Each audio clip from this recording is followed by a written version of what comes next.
Hindi malayong, magkasama yung dalawang yun. Kaya nga, wala naman ako sinasabing malayong magkasama. Depende sa tao nga. Yung kagaya nung kay... Donut, oh. Kagaya nung kay Donut. Kasi binigyan mo kasi ng ano. Hindi, nung kagaya kay Donut. Kaya sabi mo, concerned lang siya pero hindi siya na-apektuhan. Oo, sige, gano'n na. Parang- So, ang ibig sabihin, ang tingin mo, naapektuhan siya, tapos concerned pa siya, gano'n. Kasi, ba't siya concerned? Kasi, Na-apektuhan siya. ba't naman siya naapektuhan? Ba't siya naapektuhan? Dahil kaibigan niya. Oo. Kaibigan. Hindi, baliktad eh.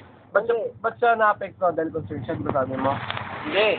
Kaya rin siya na-apektuhan dahil kaibigan niya. Kaya sa concern dahil kaibigan niya rin, di ba? Kaibigan niya. Ba't sinasabi mo kanina na SB? Hindi tungkol nga sa nangyari doon. Sa katangahan. Sa katangahan, di ba? Oh. So, ikaw pala naapektuhan ka. Sa maling salita, sa tingin mo pala si Donald naapektuhan sa katangahan ni Che, gano'n? Oo. Sa anong paraan?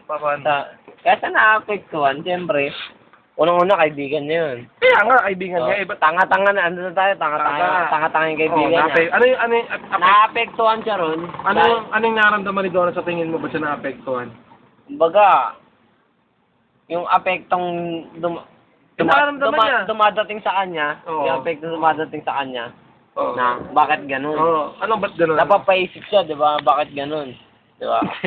Ano ang effect nung pagiging tanga ni Che sa kanya? Na-istorbo ba siya araw-araw? Hindi naman porket sinabing na-apektuhan, na-istorbo. Ano nga? Ayun nga, tinatanong ko Hindi lang naman yun ang ibig sabihin na na-apektuhan, na-istorbo. Ano nga yung epekto sa kanya? Ano yung epekto sa kanya nung pagiging tanga-tanga ni Che? Kumbaga, Sa relasyon ang nila ni apekto kay Donald. Donut nun, ang pinaka-apekto nun, bakit may kaibigan siya na ganun, tanga-tanga, na-apektuhan siya, ba't na-apektuhan ako dahil ganun yung kaibigan ko, di ba?